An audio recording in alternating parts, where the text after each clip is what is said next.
Buenas tardes muchachos, ¿qué tal? Después de mucho tiempo regresamos con las clases virtuales.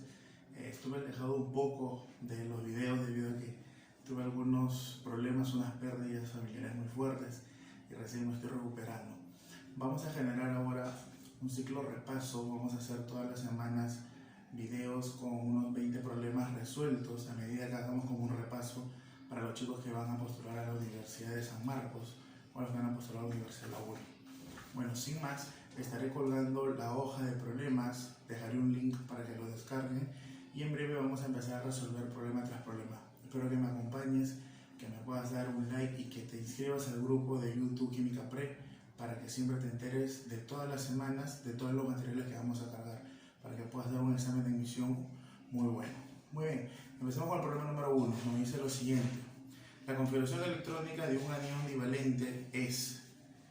Muy bien, como el anión es divalente, entonces él tiene carga -2 y su configuración, según el problema, es 1s2, 2s2, 2p6 y 3s2. Entonces, si nosotros le calculamos la cantidad de electrones a él, nos damos con la idea de que es 2, 4, 10, 12, 12 y 2, 14. Con eso, entonces nosotros podremos determinar lo que es el número atómico del elemento X, debido a que nosotros tenemos que tener por acá una cantidad de electrones que al ganar 2 me dé 14, por lo tanto, eso es evidente que va a ser cuando este sea 12. Entonces, la pregunta número 1 nos dice, ¿corresponde un gas noble? Entonces, la alternativa 1 nos dice, es un gas noble. Entonces, si nosotros hacemos la configuración para el neutro, nos daremos con la sorpresa de que el kernel, que es la abreviada, es el neón, y que de ahí tendríamos el 3s2, debido a que sería 10 y 2, 12, y por lo tanto, no es un gas noble. No es gas noble, ¿verdad? No es un gas noble. Para que sea un gas noble simplemente tendría que ser neón o, en el peor de los casos, argón. Por lo tanto, la primera sería falsa. La segunda opción nos dice, el átomo neutro tiene 2 electrones desapareados. Entonces podemos observar en la configuración anterior que la configuración del neutro es neón 3s2, y entonces observamos que mi subnivel S está lleno, es un subnivel lleno debido a que tiene sus 2 electrones y por lo tanto no tendría electrones desapareados, sino que estarían completamente llenos. Por lo tanto, la segunda opción también sería falsa. Y la tercera opción nos dice, con el elemento sodio formaría un compuesto iónico. Muy bien, recuerden que para que forme un compuesto iónico es porque uno debe ser metal y el otro debe ser no metal. Veamos entonces. El X, que tiene número atómico 12, tiene una configuración neón 3s2. Entonces, como acaba en el subnivel P, vemos que esto es un elemento representativo de la tabla periódica. Y por lo tanto, si es un elemento representativo, el grupo al que él pertenece simplemente está dado como los electrones del mayor nivel. En este caso sería el nivel 3 y tendría 2 electrones. Por lo tanto, él estaría en el grupo 2A de la tabla periódica, pero esto nos trae como consecuencia de que este elemento tendría que ser un metal. Y si yo lo voy a juntar con el sodio, que también nosotros sabemos que está en el grupo 1A y que por lo tanto también es un metal, entonces la unión de estos dos, que sería un metal con un no metal, no nos daría un compuesto iónico. Por lo tanto, ponemos acá, la unión no genera enlace iónico. Por lo tanto, la tercera opción también sería falsa. Y entonces, si nosotros analizamos nuestras respuestas, la clave que abarcaría estas 3 opciones simplemente sería la clave que todas las opciones serían falsas. Muy bien, Veamos el problema número 2.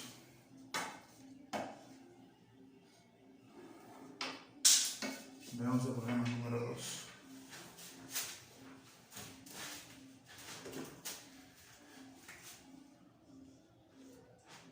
El problema número 2 nos hace referencia a la tabla periódica. Nos dice, los elementos de transición de la tabla periódica se caracterizan porque, si leemos las alternativas, nos hablan de los electrones de mayor energía. Los electrones de mayor energía son los que van a tener la mayor energía relativa. En nuestra configuración electrónica, estos van a estar dados por los electrones que se encuentran en los niveles finales y los orbitales y subniveles finales debido a la regla de construcción. Veamos entonces. Como nos hablan de elementos de transición, nosotros podemos tener una tabla básica. Entonces podemos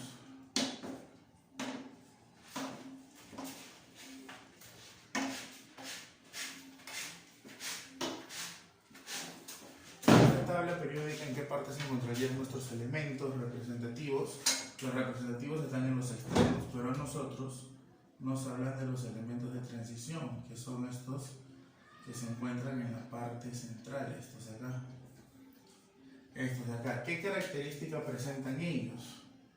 Ellos presentan la característica que su configuración electrónica, ¿en qué termina? La configuración electrónica de ellos termina de esta forma, ¿correcto? NS2, N-1 de X, ¿verdad? Porque si X valiera 1, la suma sería 3 y estaríamos en el grupo 3B. Si le valiera 2, sería 2 y 2, 4 y el grupo sería el 4, 4B. Pero vamos a la pregunta, ¿no? Sus electrones de mayor energía se encuentran en orbitales S. Es la primera pregunta. Los de mayor energía, nosotros manejamos esto porque la regla de construcción nos dice que en la configuración electrónica la energía relativa va en este sentido, de menos a más energía relativa. Entonces, los de mayor energía son los que se van a encontrar en el subnivel D. Aquí se van a encontrar los electrones de mayor energía. Por lo tanto, la opción A sería completamente falsa. La opción A sería completamente falsa. La opción B, ¿qué nos dice? La opción B, sus electrones de mayor energía se encuentran en orbitales P. Falso, se encuentran en los D. Vamos con la C. ¿Qué me dice la C? La C, sus electrones de mayor energía se encuentran en orbitales D.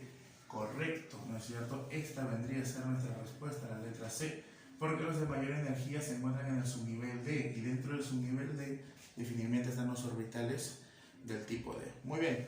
La opción D, solo para responder las preguntas, la opción D nos dice, solo se presentan en el cuarto periodo de la tabla periódica. Falso, ¿no? Si bien es cierto, él es el periodo 1, periodo 2, periodo 3, periodo 4, periodo 5, periodo 6, 7, donde el 6 y el 7 van a contener a quién, por ejemplo, a los lantánidos y actínidos, que ellos también terminan en F, ¿no?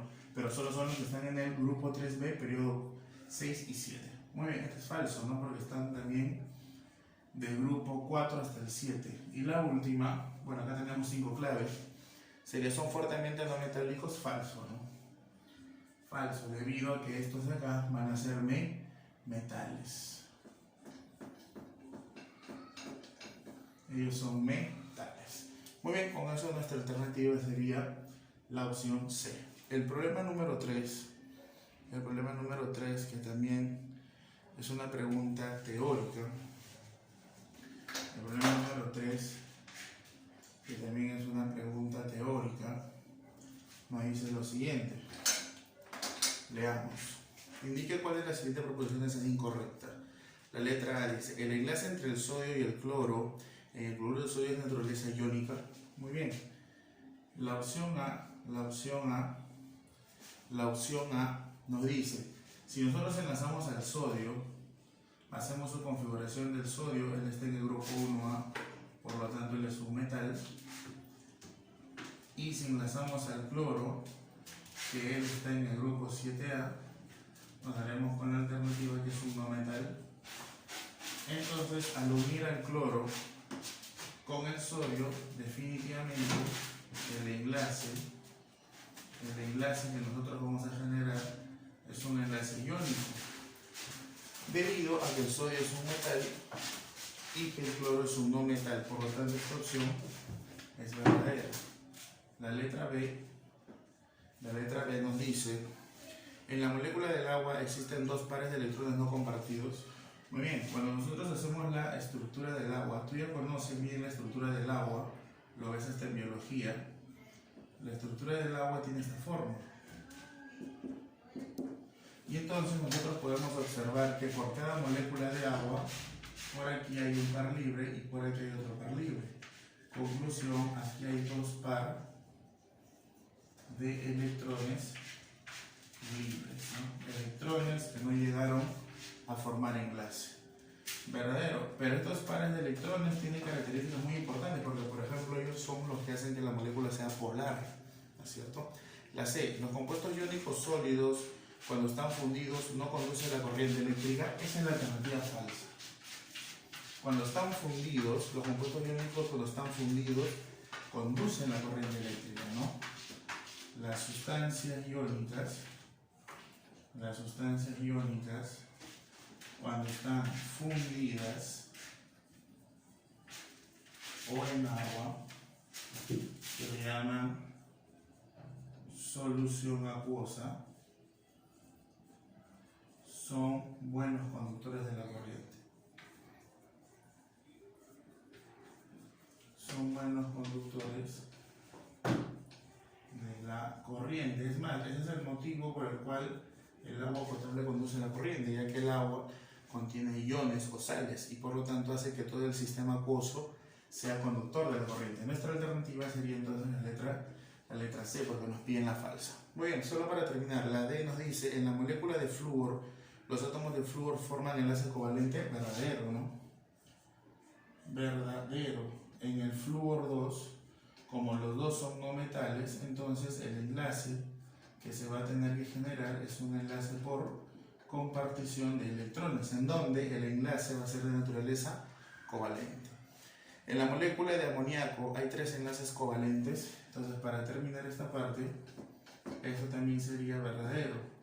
Si nosotros hacemos la estructura de Lewis del amoníaco, nos damos con la sorpresa de que este exactamente va a presentar 3 enlaces de naturaleza covalente. El primer enlace es el nitrógeno-hidrógeno, nitrógeno-hidrógeno, nitrógeno-hidrógeno. Por lo tanto, es más, estos 3 enlaces son 3 enlaces covalentes. Como cada uno comparte un electrón, se dice que son normales. Como cada uno de ellos solo es un enlace, también se dice que son enlaces simples. Y además, como está dado entre elementos diferentes, se dice que son enlaces también de naturaleza polar.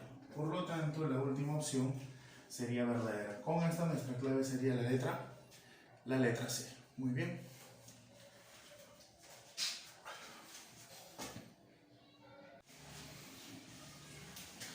Muy bien, continuamos con los problemas. Vamos a ver el problema número 4. El problema número 4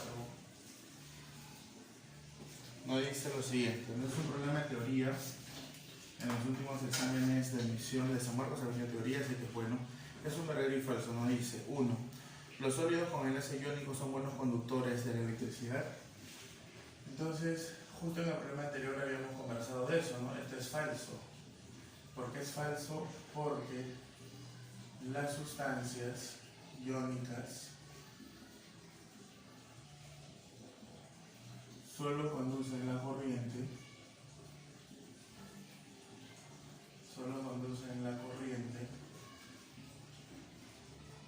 en agua o fundidos, ¿correcto? No conducen la corriente cuando están en estado sólido. La primera es falsa. La segunda, los metales son buenos conductores del calor.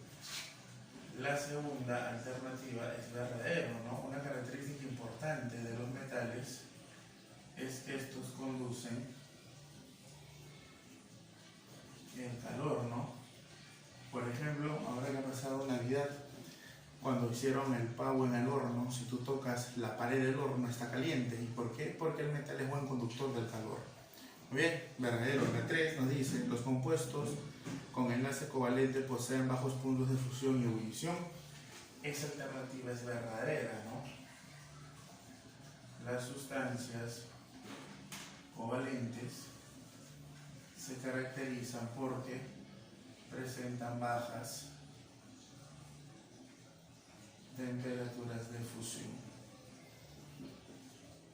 Por ejemplo, la temperatura de fusión del agua es 0 grados Celsius, ¿no? Bajo una presión de una atmósfera. Entonces, si nosotros lo comparamos la temperatura de fusión del agua, que es 0, con la temperatura de fusión del cloruro de sodio de la sal, que es aproximadamente 800 grados Celsius, entonces nos daremos cuenta que nuestras sustancias covalentes tienen una baja temperatura de fusión. Muy bien, con esto entonces las alternativas serían falso, verdadero, verdadero, y nuestra clave sería la alternativa D. Muy bien, inmediatamente pasamos a ver el problema número 5, que también es un problema de teoría, y nos dice lo siguiente. Problema número 5 nos habla de la tabla periódica, ¿no es cierto? Nos habla de la tabla periódica. Veamos entonces qué podemos opinar acerca de la tabla periódica.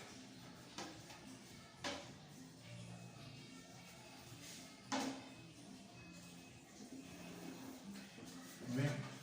La primera opción nos dice, en un grupo de la tabla periódica el radio atómico aumenta al aumentar el número atómico. Entonces definitivamente esa primera opción, que vendría a ser la letra A,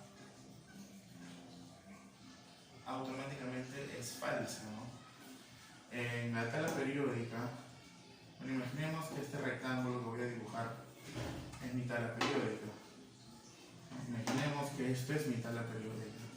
Es mi tabla periódica moderna o actual. Entonces, en la tabla periódica, ¿cómo aumenta el número atómico?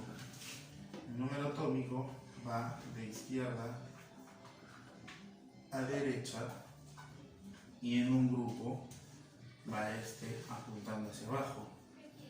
Esto es el número atómico. Sin embargo, el radio atómico, que es una propiedad periódica, se caracteriza porque va en sentido contrario en un periodo. En un periodo él aumenta de derecha a izquierda, ¿no es cierto? Y en un grupo, esta sí apunta hacia abajo, de menos a más, radio atómico. Entonces, la pregunta es, en un grupo de la tabla periódica, el radio atómico aumenta al aumentar el número atómico. En un grupo, bueno, nos hablaba de un grupo, yo pensé que nos hablaba de manera general, entonces esta alternativa estaría incorrecta. En un grupo que vendría a ser la columna, el número atómico apunta hacia abajo y el radio también apunta hacia abajo, por lo tanto, ambos, ¿no? Al aumentar el número atómico, aumentaría también el radio atómico. Esa opción sería verdadera. La B nos dice, el bromo presenta menor afinidad electrónica que el flúor. El bromo. Muy bien, seguimos con las propiedades periódicas. Bueno, nosotros sabemos que el bromo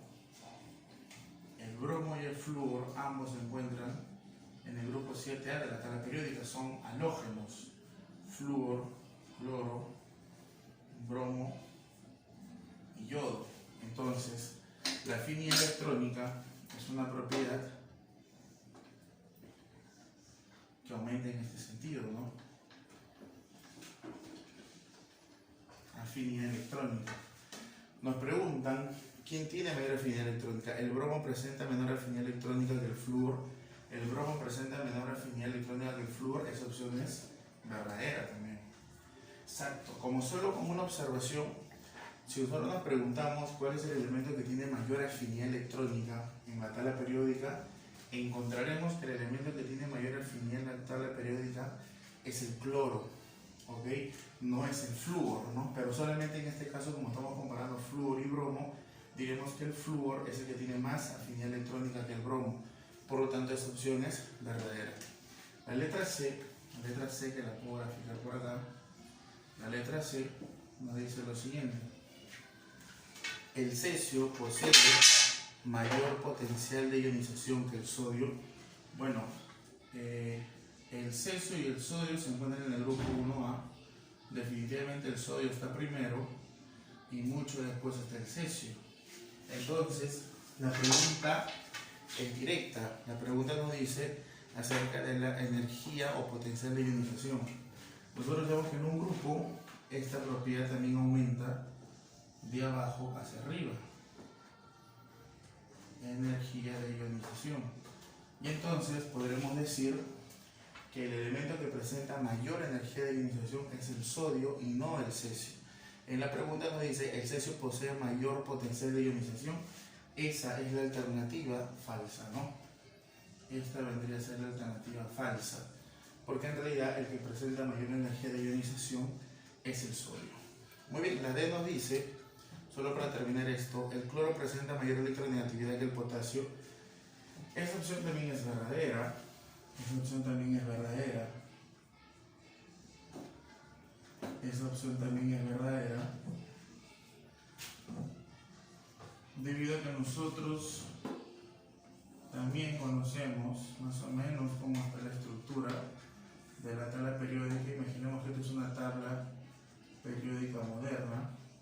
Entonces el sodio se encuentra por este extremo, a la izquierda está en el grupo 1A, y el cloro más o menos se encuentra por esta zona que está en el grupo 7A y que está en el 1A. Definitivamente el que presenta mayor electronegatividad va a ser el cloro, y por muchas razones. Una de ellas es que el cloro es no metal y por lo tanto el cloro va a estar acostumbrado a ganar los electrones. Entonces la propiedad de la electronegatividad apunta en este sentido, y entonces definitivamente el cloro va a tener mayor electronegatividad que el sodio, es verdadero. La E nos dice el oro es un metal de transición, también es verdadero. La E nos habla acerca del oro. El oro es un metal correcto y es de transición, es verdad, ¿no? ¿Cómo sabemos que el oro es un metal de transición? Porque el oro, recuerden que hay elementos como el oro, como el cobre y la plata, que están ubicados en el grupo 1B, que son conocidos como los metales de acuñación. ¿Por qué se les conocía con el nombre de metales de acuñación? Acuñar significa grabar, hacer figuras, hacer formas encima de metales. Entonces en la antigüedad las monedas se hacían de oro, de cobre y de plata. De ahí le dan el nombre de metales de acuñación, y el oro está dentro de ese elemento, y como es del grupo 1B es de transición, es verdadero. Muy bien, nuestra respuesta en el problema número 5 definitivamente era la C. Muy bien, continuamos con los problemas. Veamos ahora el problema número 6. Interesantes los problemas, hay muchos puntos teóricos que hay que tratar. Veamos el problema número 6. Bueno, en este caso la clave era la clave C. En el problema número 6 nos hablan ahora acerca de cuáles de las siguientes proposiciones referidas a dichos elementos es falsa. Nos hablan de algunos elementos, número atómico 11, 12, 19 y 20. La alternativa nos dice, el elemento de mayor radio atómico es el Z19. Muy bien, tenemos que ubicar en la tabla periódica, pero ubiquemos de manera sabia, ¿no? Tenemos el Z11, tenemos el Z como número atómico 11. Entonces, una manera sería haciendo la configuración electrónica, la otra manera es guiándome de los gases nobles. El Z11 se encontraría después del neón 10. Neón 10 está en el grupo 8A, y entonces a continuación tendría que venir el Z11. Entonces, ¿quién sería el Z11? El Z11 sería un elemento que está en el grupo 1A y en el periodo. ¿En qué periodo se encontraba el neón? Helio, neón, por lo tanto a continuación tendría que estar el argón. Entonces él sería en el periodo 3. Muy bien, sigamos. El 12. Bueno, el Z igual a 12 tendría que estar a continuación de él. Por lo tanto, él tendría que estar en el grupo 2A, y entonces simplemente en el mismo periodo, porque está a un casillero más. El Z igual 19, igual, ¿no? El Z igual 19, si nos guiamos nosotros del gas noble sería el 18, y a continuación sería 19, entonces él de nuevo estaría en el 1A, pero ¿en qué periodo? Bueno, el 18 es helio, neón, helio 2, neón 10, argón 18, criptón, entonces estaría en el periodo 4, que sería el siguiente nivel al argón.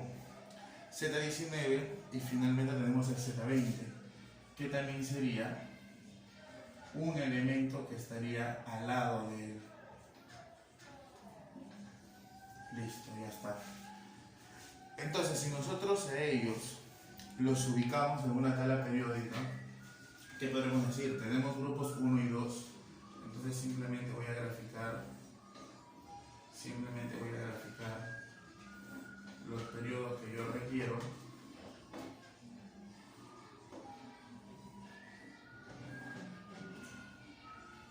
Muy bien. Entonces por acá tendría grupo 1A y por acá tendría el grupo 2A, periodo 3 y periodo 4. Entonces por aquí estaría, lo voy a colocar acá así, mi Z11, periodo 1, disculpen, periodo 1, periodo 3, grupo 1A, también estaría el 11, en el periodo 3, grupo 2, periodo 3, grupo 2, estaría el 12, en el periodo 4, grupo 1, estaría el 19, y en el periodo 4, grupo 2, estaría el 20. Entonces ya ahí yo ya puedo generar un tipo de relación. Por ejemplo, en la alternativa A que nos dice el elemento de mayor radio atómico es el Z19. Muy bien, ¿cómo varía el radio atómico? El radio atómico varía en ese sentido, de menos a más, en una fila o periodo y en un grupo de menos a más. Y entonces definitivamente el que tiene mayor radio atómico sería el que se encuentra más abajo al lado izquierdo, que sería el Z19. Por lo tanto, la opción A sería verdadera. La opción A sería verdadera. La opción B nos dice hay 2 alcalinos y 2 alcalinos térreos. Verdadero. 2 alcalinos, 1A que sería el 11 y el 19, y los alcalinos térreos que sería el 12 y el 20. Verdadero. La C nos dice el tamaño atómico crece progresivamente del Z11 al Z20. Del Z11 al Z20 crece progresivamente el tamaño, sería al contrario, ¿no? Del Z11 al Z20 va disminuyendo el tamaño, por lo tanto esta sería la opción falsa, ¿no? Porque del Z11 al Z20 en realidad lo que hace es que el átomo se vuelva más pequeño porque disminuye el radio. Esa podría ser nuestra respuesta. Sigamos viendo. Los 2 primeros elementos pertenecen al tercer periodo y los 2 últimos al cuarto periodo. Los 2 primeros pertenecen al tercer periodo y los 2 al cuarto. Verdadero, ¿no? La D también es verdadera. Y la E sería el comportamiento químico del primer y del tercer elemento son semejantes. Del primer elemento, el comportamiento químico del primer elemento y el tercero son semejantes. El primero y el tercero. El primero es aquel que se encuentra en el grupo 1A y el tercero es el que se encuentra en el grupo 1A. Claro, la opción sería verdadera porque nosotros sabemos que los elementos que se encuentran en el mismo grupo van a tener propiedades químicas semejantes. Esa es la condición para que ambos puedan pertenecer a una familia. Por lo tanto, con esa opción, nuestra clave sería la alternativa C. Muy bien.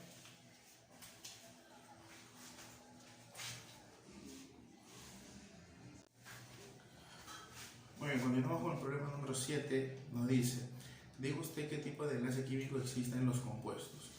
Muy bien, tenemos el compuesto muy conocido. Este compuesto es conocido como el tetracloruro tetra de 4-cloruro de carbono. ¿Qué característica primordial tiene el tetracloruro de carbono? Primero, que el tetracloruro de carbono es el solvente apolar, es un solvente que disuelve todo tipo de sustancia orgánica. Y además es interesante porque el tetracloruro de carbono proviene del metano. El metano, el famoso CH4, cuando le quitas un hidrógeno y introduces un cloro, formarías el CH3-cloro. Le quitas otro hidrógeno, CH2-cloro2, CH3-cloro3 y finalmente quitándole uno más sería el CCl4. Todas esas reacciones de quitar hidrógenos e introducir cloro se le llama en las reacciones o propiedades químicas de los alcanos las reacciones de halogenación, que se producen en presencia de la luz. Muy bien, este compuesto, como ya te comenté, por ser un compuesto orgánico, definitivamente debe de ser una sustancia covalente. Y si nosotros hacemos estructura de Lewis, tendríamos esta forma, no en su forma correcta, porque debido a la hibridación que presenta, que es un sp3, él tendría que tener una geometría tetraédrica, ¿no? Pero bueno, en este caso, él simplemente sería una sustancia del tipo covalente.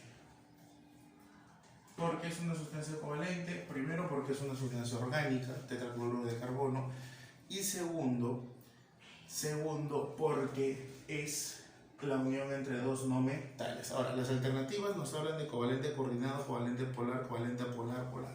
Muy bien, como nosotros observamos acá, el enlace que se está dando entre ellos es entre átomos diferentes, por lo tanto, esto es un enlace obviamente covalente, pero ¿de qué tipo? Enlace entre átomos diferentes sería un enlace covalente del tipo polar.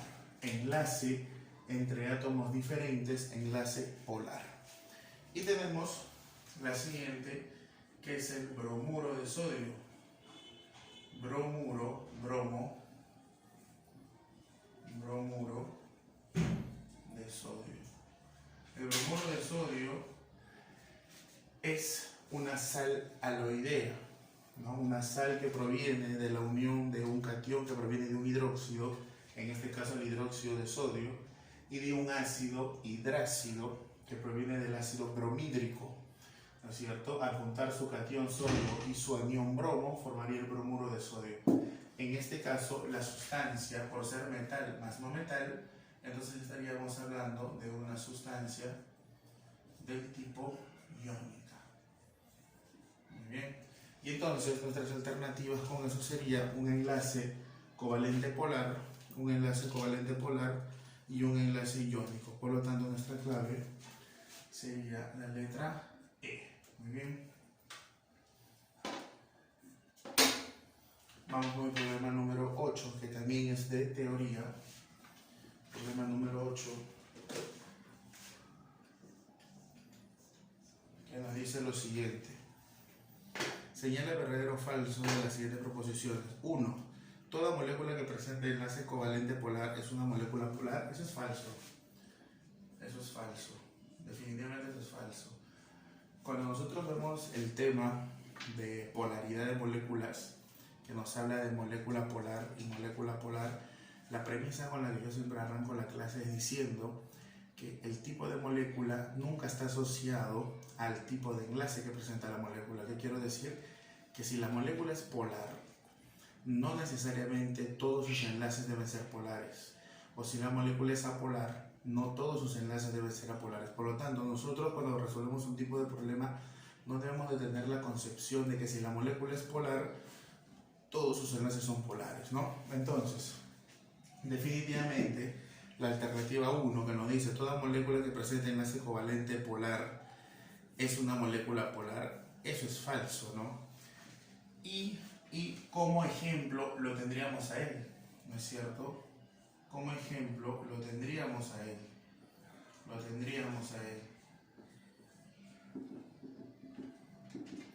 El tetracloruro de carbono es una molécula que está conformada de puros enlaces polares, ¿no? Como hace un momento lo comentamos, este es un enlace polar. ¿Por qué? Porque está formado por átomos diferentes. Pero si nosotros trazamos por acá un eje de simetría, veremos que hay una simetría determinada y por lo tanto la molécula resultaría del tipo apolar. Entonces tengo una molécula apolar que presenta enlaces polares. Entonces acá la pregunta me dice, ¿toda molécula que presenta enlaces polares es una molécula polar? Bueno, en este caso la molécula presenta puros enlaces polares y la molécula es apolar, entonces es falsa definitivamente. La segunda nos dice lo siguiente. Las sustancias que forman enlace puente hidrógeno necesariamente deben tener átomos fluoro, oxígeno o nitrógeno unidos a átomos de hidrógeno. Eso es verdadero, esa es la condición que se debe de tener, ¿no? Que este hidrógeno que vas a poder enlazar con cualquiera de estos tres elementos de una alta electronegatividad, pero de un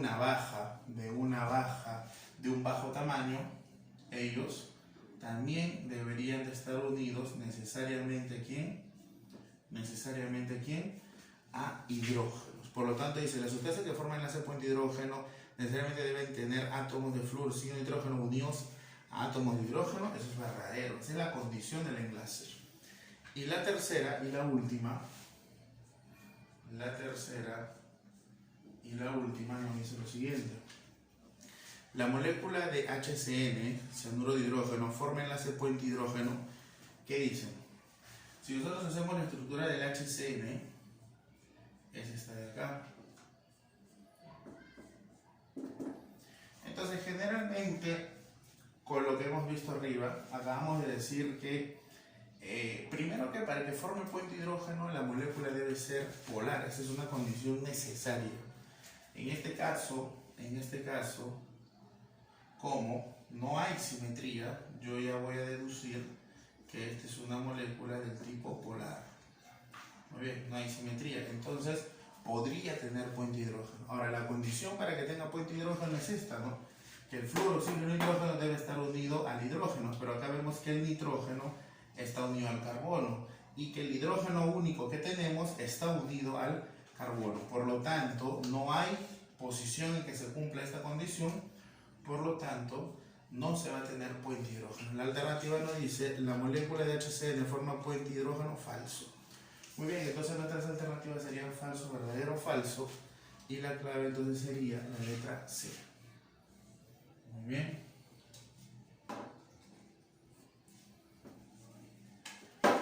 Vamos al problema número 9. Hasta ahorita vamos viendo problemas interesantes donde hay puntos teóricos que tenemos que recordar. Ahora que el examen de San Marcos se ha vuelto un examen teórico. Vamos al problema número 9, que nos dice lo siguiente.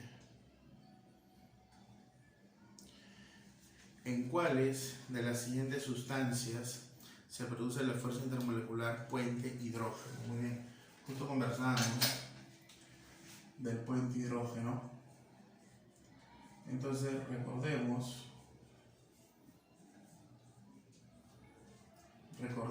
que para que nuestra molécula contenga puente hidrógeno debe de tener dos condiciones, ¿es cierto? La primera condición es que la molécula debe ser una molécula polar. Entonces, recordar un poco, una molécula polar es aquella cuyo átomo central tiene electrones libres, y si no tuviera electrones libres o simplemente no hubiera átomo central, entonces analizaríamos lo que es la simetría, ¿no? Las moléculas polares se caracterizan porque no presentan simetría. ¿Ok? Este es el primer paso. Si la molécula es polar, puede ser que haya puente hidrógeno.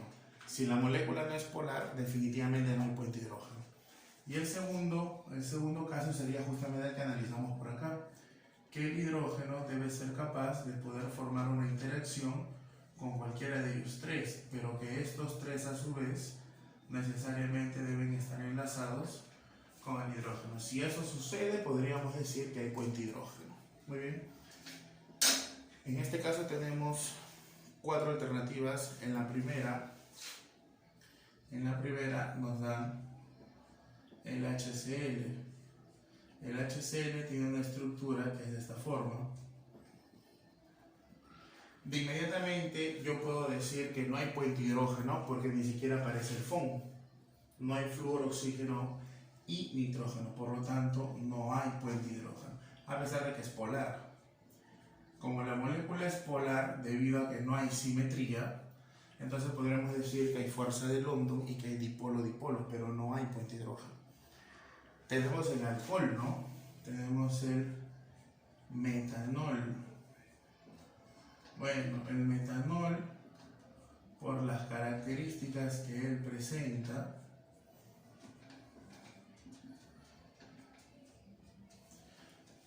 primero partimos de que la molécula definitivamente es asimétrica, es una molécula asimétrica, no tiene simetría, entonces es una molécula del tipo polar, entonces la primera condición estaría cumplida. Y ahora la segunda, ¿no? Tenemos algún oxígeno que esté unido a un hidrógeno, oxígeno unido a un hidrógeno verdadero, por lo tanto esta molécula se va a presentar puente hidrógeno, ¿ok? Y también hay que hacer una observación, ¿no? La observación de que el único hidrógeno que va a poder formar puente hidrógeno es él, debido a que estos tres de acá están unidos a la parte apolar, están unidos al carbono y ellos no generarían un puente hidrógeno. De manera general podríamos decir que cualquier alcohol siempre va a formar un puente hidrógeno, por lo menos uno. Muy bien, entonces si tenemos un siguiente compuesto que es el BH3,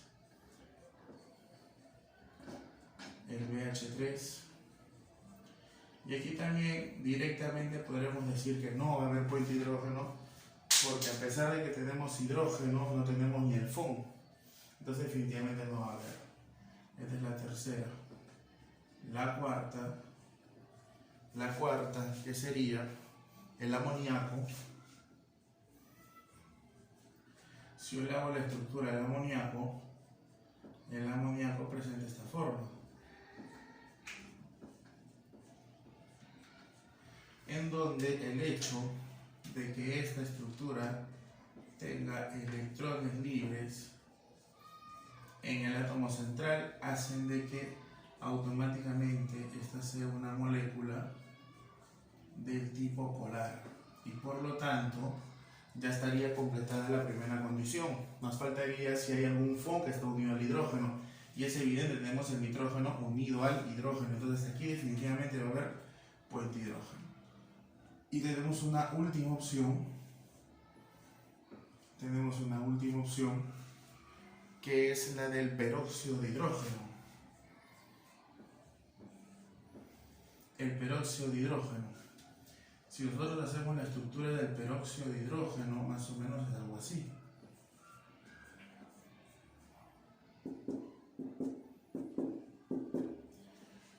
Muy bien, y entonces, ¿qué podríamos decir al respecto?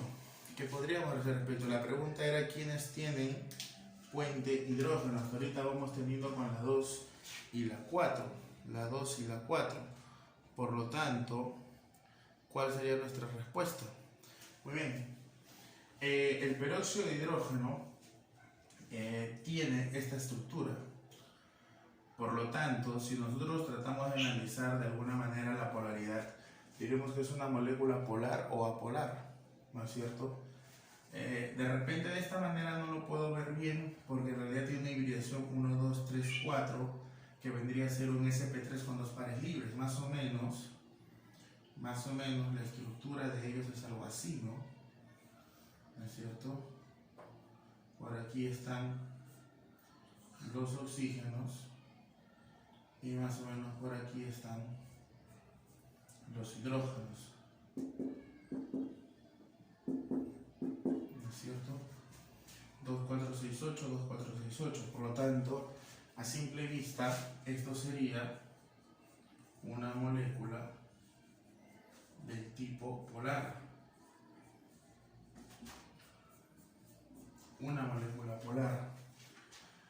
Por lo que presentaría los pares libres, ¿no? Habría una gran fuerza polar y por lo tanto, como tenemos hidrógeno enlazado con el oxígeno, podríamos decir que sí va a haber puente hidrógeno. Por lo tanto, las alternativas en donde va a haber puente hidrógeno es en la 2, en la 4 y en la 5. 2, 4 y 5, nuestra alternativa sería la alternativa D. La alternativa D. Muy bien. Tenemos por acá los problemas 7, 8 y 9 resueltos. Muy bien.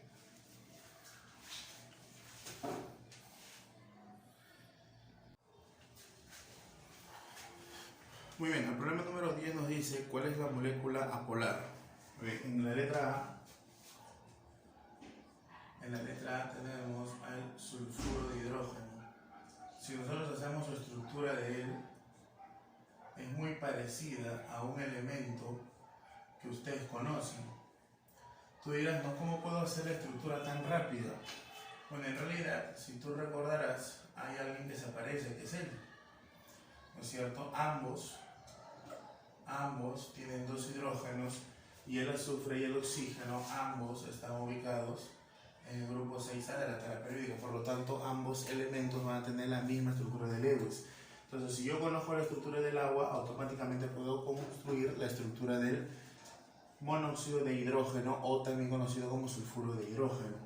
Ahora, definitivamente esta molécula, por la característica de los pares libres en el átomo central, esto de acá, automáticamente hace de que ellos, esta sea una molécula del tipo polar. Por lo tanto, la alternativa A no sería la respuesta. Tenemos en la B el ácido clorhídrico si estuviera en medio acuoso, el HCl. Cuando la mamá agrega el ácido muriático al inodoro, este ácido se disuelve en el agua, ¿verdad? Por lo tanto, sería polar. Si nosotros hacemos su estructura, sería él. Ahora, aquí no tenemos átomo central, pero tenemos un eje que nos podría decir si la molécula es simétrica o no. Y si observamos, definitivamente la molécula es no simétrica, ¿no? Isométrica. Bueno, le podríamos de frente decir no simétrica. Y si es no simétrica, entonces estaríamos frente a una molécula del tipo polar. Por lo tanto, tampoco sería la respuesta.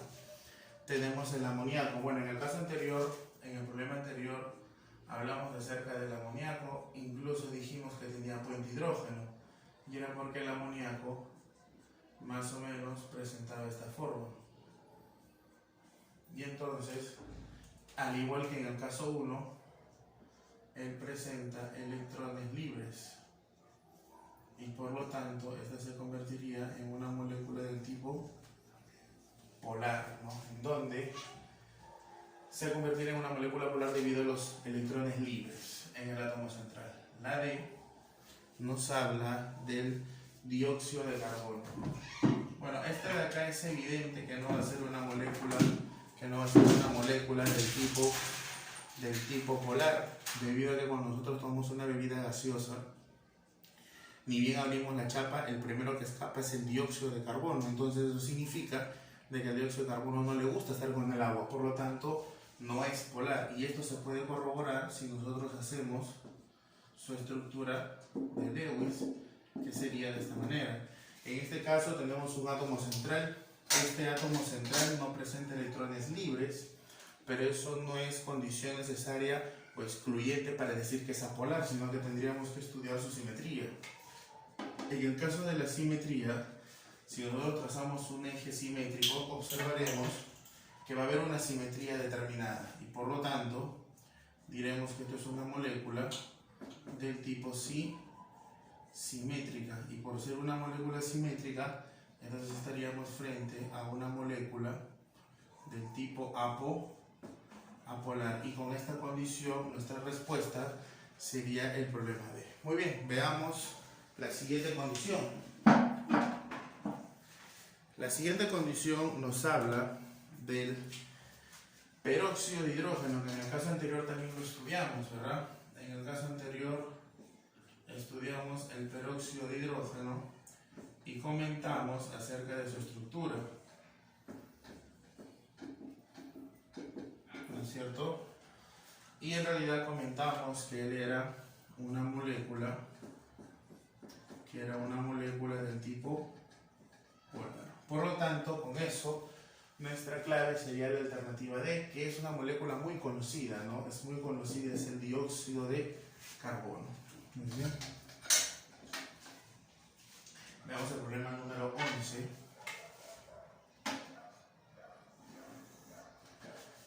Vamos al problema número 11. El problema número 11, también teórico, hemos tenido hoy día puros problemas teóricos, ¿verdad? Si es que en realidad llamar 2 horas vienen preguntas de teoría y es bueno siempre aclarar estos detalles. Muy bien, veamos el 11, nos dice: de las siguientes afirmaciones, ¿cuáles son verdaderas? Muy bien. La alternativa 1, vamos a ver qué opción sería. Nos dice: los compuestos están formados por una clase de átomos. Esa alternativa es falsa, definitivamente. Porque las sustancias compuestas, como el agua, tienen que estar conformadas necesariamente por más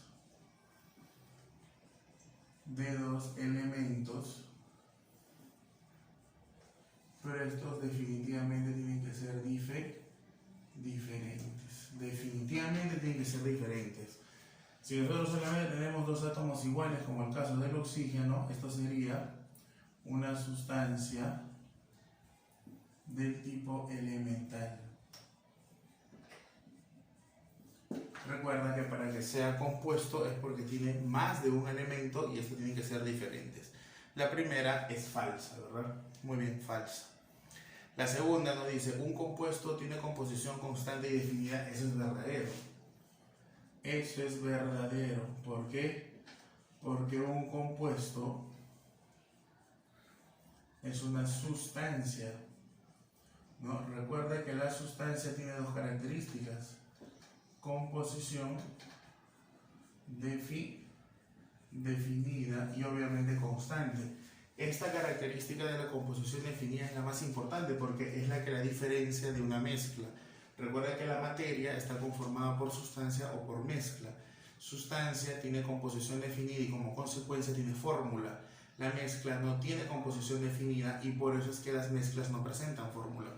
Por lo tanto, la segunda opción sería verdadera. La tercera opción nos dice: una mezcla puede ser separada por operaciones físicas simples. Verdadero, ¿no? Eso es correcto. Una mezcla puede ser separada por operaciones,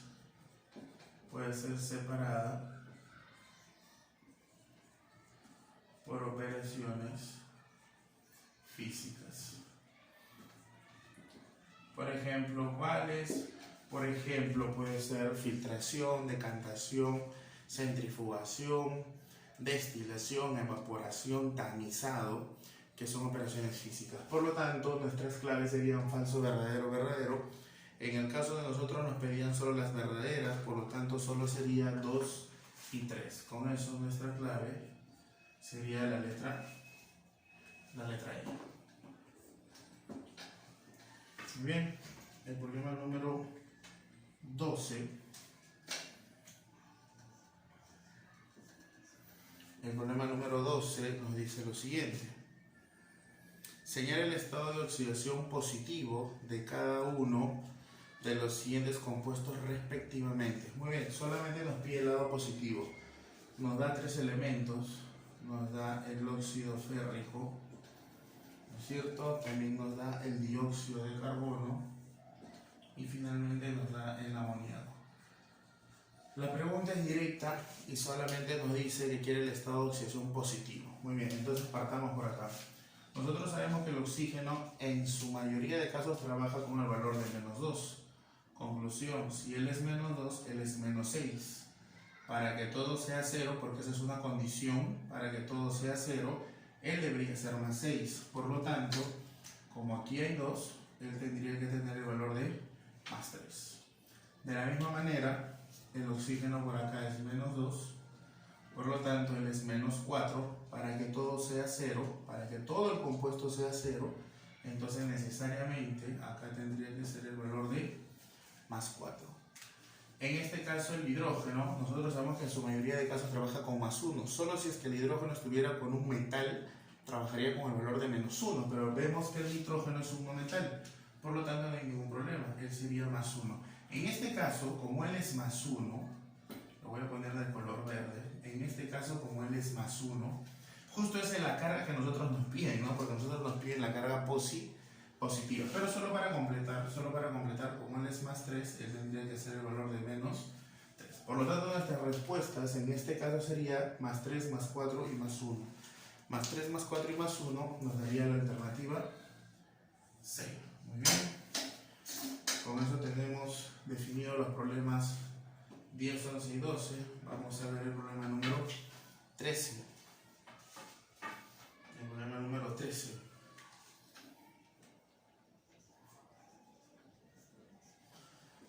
El problema número 13 nos dice: determina el estado de oxidación correcto para el hierro, azufre y oxígeno en ese orden en el sulfato férrico. Muy bien, tenemos hierro, sulfato férrico. Justo nos piden en ese orden, ¿no? Me piden el orden del hierro, azufre y oxígeno. Muy bien. ¿Cómo calculamos acá el estado de oxidación? Tenemos suerte que nos han dado el nombre. ¿Por qué? Porque como nos dijeron sulfato férrico, ahí ya me dijeron con quién está trabajando el hierro. Recuerda que el hierro tiene dos valores, tiene 2 y tiene 3. Y si es férrico, es porque debería trabajar con el valor de 3. Entonces, ya tengo que él trabaja con más 3. También conozco que el oxígeno es menos 2, por lo tanto, ya tengo dos valores, a él lo llamo X para calcular el tercer valor. Entonces sería todo por condición, ya nosotros conocemos que siempre debe ser 0. Por lo tanto sería 2 por 3, 6 más 3 por 1, 3 y por X, 3X, 3 por 4, 12 y por 2 menos 24. Y todo esto debería ser 0, entonces él debe ser 3X menos, ¿cuánto sería acá? Sería menos 18, igual a 0, y entonces automáticamente de acá el valor que tendríamos es el de más 6. Por lo tanto, el estado de oxidación del hierro sería más 3, del azufre sería más 6 y del oxígeno sería menos 2. Más 3, más 6, menos 2. Más 3, más 6, menos 2. Nuestra alternativa sería la letra B. Listo, amigos, tenemos la clave del problema número 13, que en este caso sería la alternativa B. Muy bien, continuamos con esto.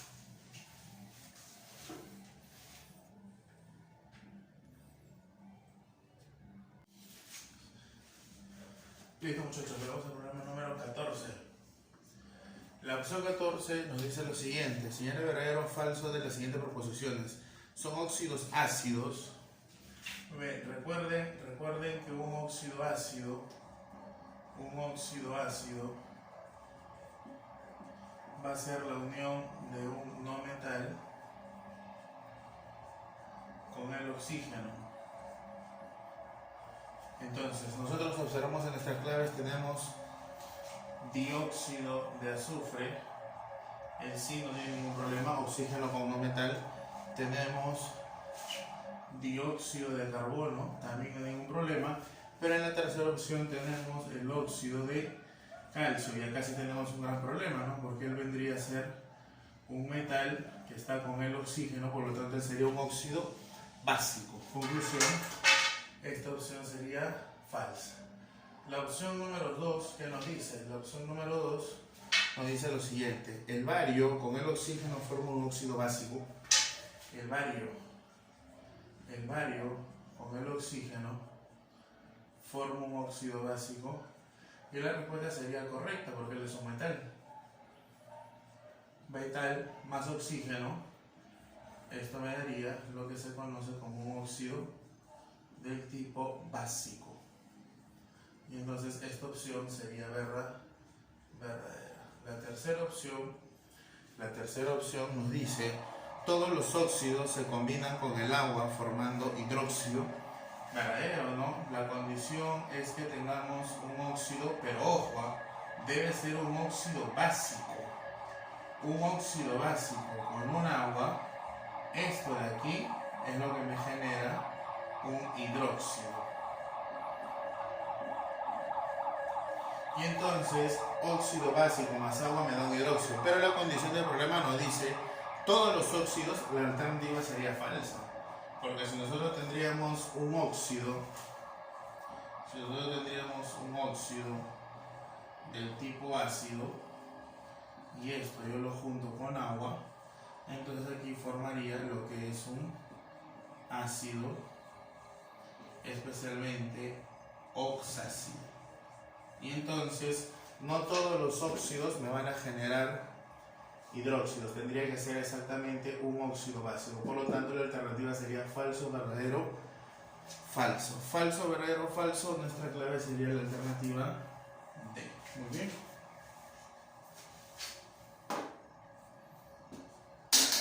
Muy bien, veamos el problema número 15.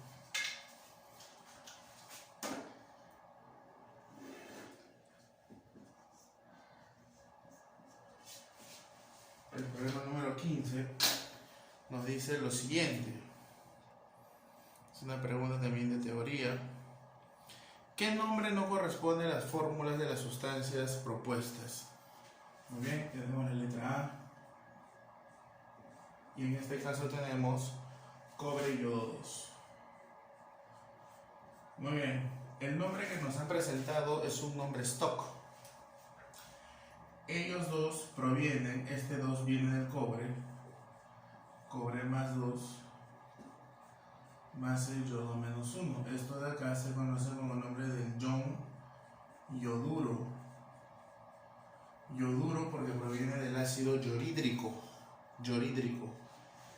Y recordemos que el cobre tiene dos valores, tiene 1 y tiene 2, entonces a él lo han llamado el ion cobre 2. Y por lo tanto, si nosotros juntamos a estos de acá, su nombre sería yoduro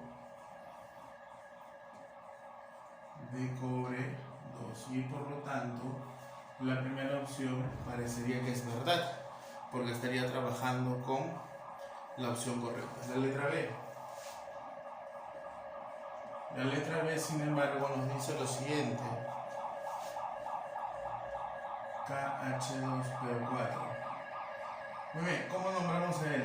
De la misma manera, él se separa en el potasio más 1 y en el H2PO4, que también tiene carga menos 1. Al cruzar me da lo que tengo ahí. Ahora, ¿cómo lo han nombrado a él? Bueno, este de acá es el ion potasio. Y él, si nosotros nos damos cuenta, él proviene del H3PO4. Pero como solamente le han quitado un hidrógeno, por eso es que le ponen la carga menos 1. ¿Cómo se lee él? Él se lee de la siguiente manera. Se le pone como ion, le han dado el valor ion. Como hay dos hidrógenos que me quedan, el hidrógeno representa acidez. Por eso es que lo dan el nombre de ion diácido. Y el PO4 tiene el nombre de fosfato. Recuerden la palabra diácido porque me quedan dos hidrógenos y por lo tanto, cuando ellos dos se crucen, me va a quedar el diácido fosfato de potasio.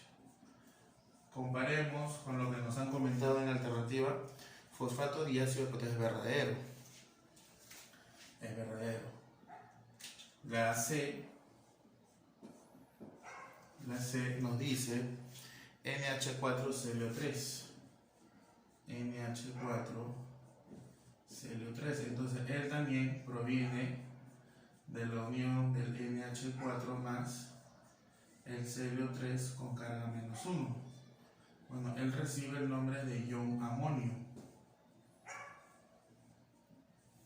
¿Y él qué nombre recibe? ¿De qué ácido proviene? ¿Qué estado de oxidación tendría él? Él sería menos 2, sería menos 6. más 5. Para que sea más 5, él tendría que provenir. Recuerda que el cloro tiene 1, 3, 5 y 7. Vendría del ácido clórico. Por lo tanto, en vez de ico, tendría que ir ato. Entonces, él sería el ion clorato. Y cuando ellos dos se junten, su nombre tendría que ser el clorato de amonio.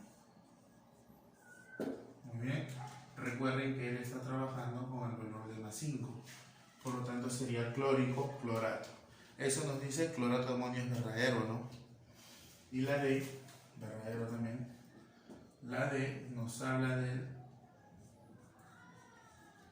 Na2O. ¿No es cierto? Bueno, es al revés, disculpen. Es al revés. Muy bien, nos dice que es el peróxido de sodio. Bueno, hay dos formas como identificar si esto es un peróxido o no. La primera, y que es la más fácil, es recordando que en un peróxido el estado de oxidación del oxígeno tendría que tener el valor de -1. Y entonces, si yo digo que el hidrógeno está en el 1A de la tabla periódica, él tendría que ser +1. Y por lo tanto tendría que ser -1, con lo cual él tendría que adoptar el valor de -1,5, ¿no? Y por lo tanto estaría en contra de lo que nos dice la definición. Por lo tanto, esta sería la alternativa falsa, ¿no es cierto? Porque él no sería un peróxido. El peróxido de sodio tendría que formarse como el sodio +1 con el oxígeno 2 con carga -2. Y entonces si yo cruzo las cargas, baja +1 como 1 y baja -2 como 2, tendría el Na2O2. Y este sería nuestro peróxido de sodio. Por lo tanto, en este caso, la alternativa falsa estaría siendo la clave D. Y bueno, la E, que ya se puede leer de manera directa, es el dióxido de manganeso. Muy bien, la clave entonces en este problema sería la alternativa D, porque no estaría cumpliendo con la condición de un peróxido.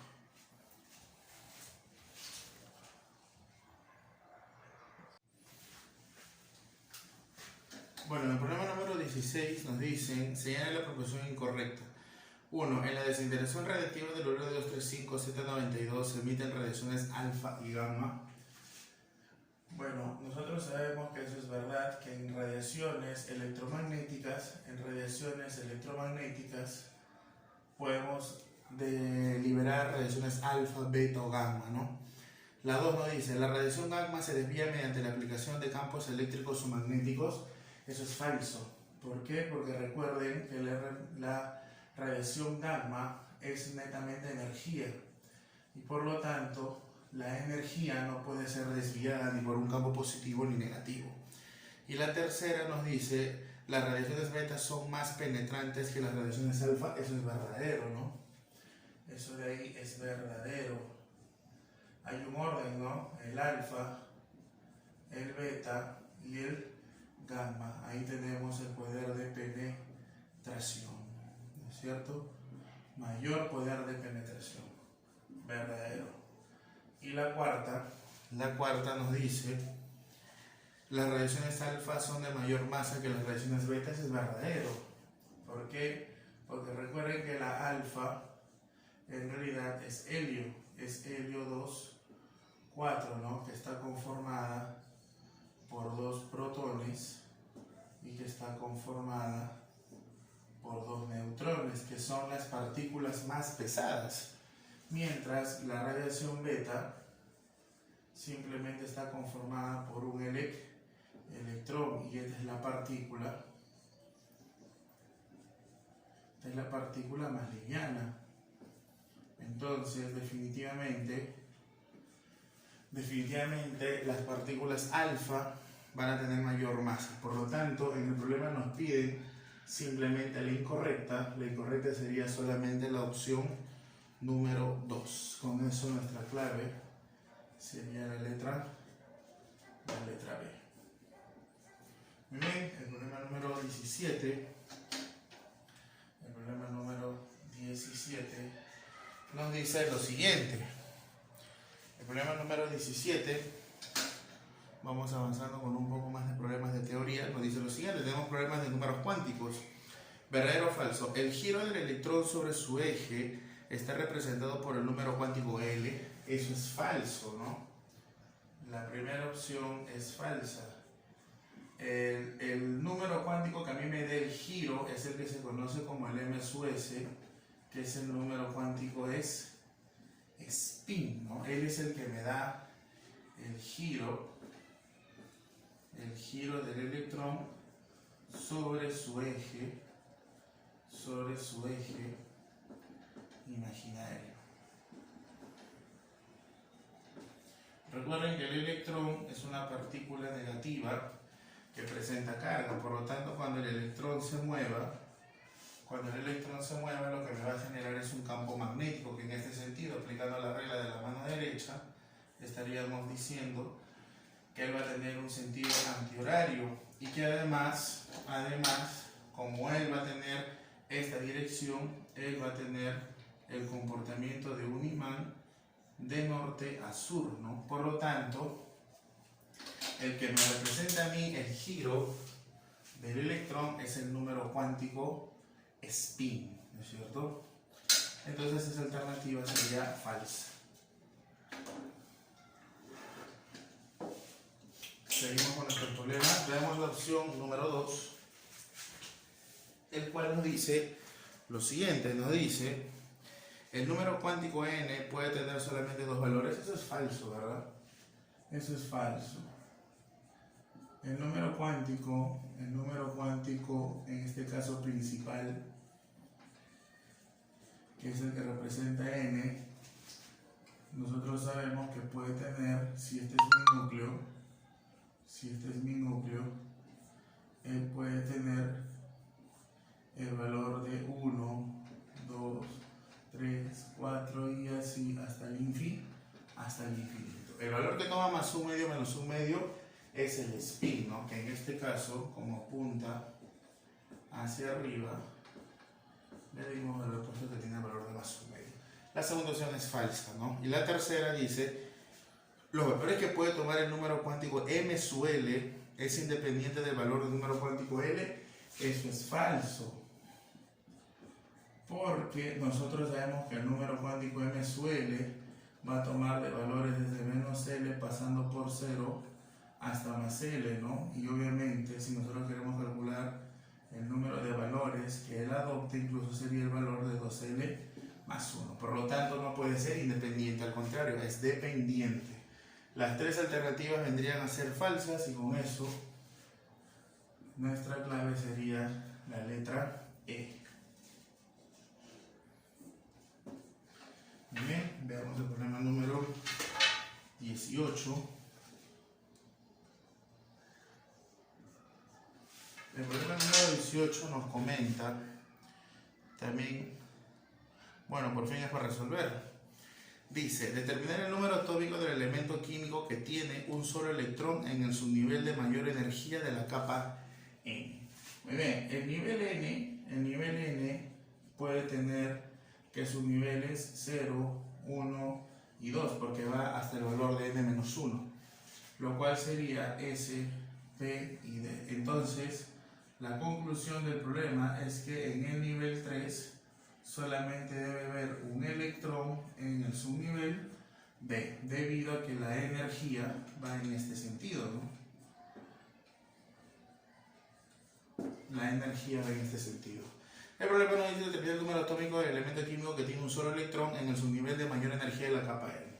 Tenemos que llegar hasta el 3s1, por lo tanto la configuración sería 1s2, 2s2, 2p6, 3s2, 3p6, 4s2 y 3d1. Por lo tanto, como no nos dicen nada, podemos aplicar la regla del PES asumiendo que el átomo es neutro, y entonces la cantidad de electrones que representa el número atómico estaría dado simplemente por la suma de electrones. 2, 4, 10, 2, 18, 20 más 1, 21. Y con eso mi clave estaría dada por la letra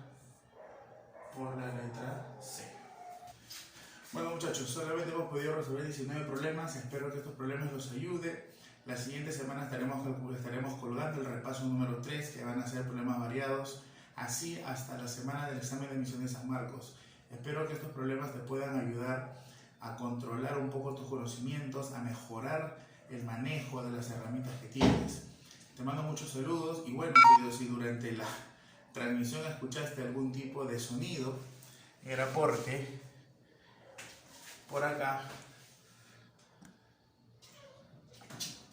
acá tengo algunos amigos que nos están acompañando.